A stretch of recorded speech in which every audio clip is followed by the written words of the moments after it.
পরিবার নিয়ে ভোররাতে সেহরি খাওয়ার প্রস্তুতি নিচ্ছিল গাজার বাসিন্দারা। তখনই মুহুর্মুহু বোমা বর্ষণে কেঁপে উঠল উপত্যকা। ইসরায়েলি সামরিক বাহিনী বা আইডিএফের এ হামলা থেকে আবাসিক ভবন, শিক্ষা প্রতিষ্ঠান থেকে শুরু করে শরণার্থী শিবির কিছুই রেহাই পায়নি।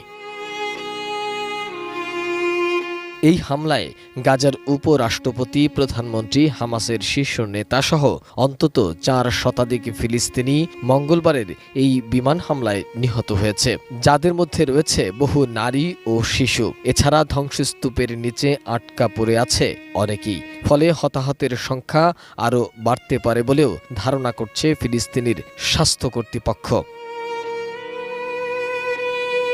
ইসরায়েলি বর্বর হামলার পর ফিলিস্তিনি শিশুদের দৌড়ে ছুটে চলতে দেখা গেছে। মুখপাত্র রোসালিয়া বলেছেন, ইসরায়েলি হামলায় 10 লাখের বেশি ফিলিস্তিনি শিশুর জীবন